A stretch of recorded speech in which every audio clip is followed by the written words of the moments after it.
دے بھی یہی ہے، لیکن وہ قرآن سمجھ کے نہیں پڑھ رہا،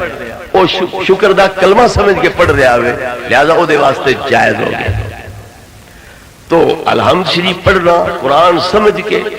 یہ ہور چیز ہے، ثنا سمجھ کے پڑھنا ہور چیز ہے۔ اگر ثنا سمجھ کے پڑھے ٹھیک ہے، کوئی عرض نہیں، لیکن یہ سمجھے کہ یہ صورت ہے اور یہ پڑھنا ضروری ہے، یہ نظریہ غلط ہے۔ ورنہ انہوں صحابہ دوتے بدو الگ سی کہ انہوں نمازاں جنازے دیا برباد کی دیا کہ میت بیچارے نال دھوکا کیتا کہ انہوں نقصان پہنچایا۔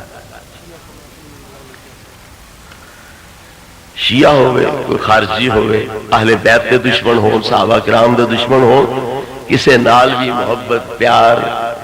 یا پیگا چڑھانا اور محفلان دے چنانو عزت دینا یہ بالکل جائز نہیں۔ کسے دے باپ نو اگر کوئی گال دین دے او دے نال سلام لینا گوارا نہیں کردا،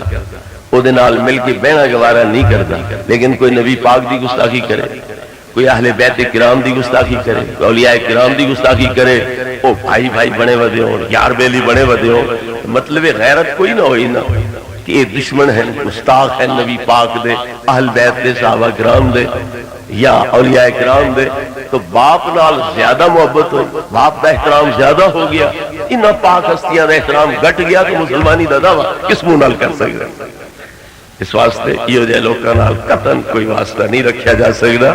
نبی کریم علیہ السلام دا فرمان ہے جڑے بدعتی ہیں،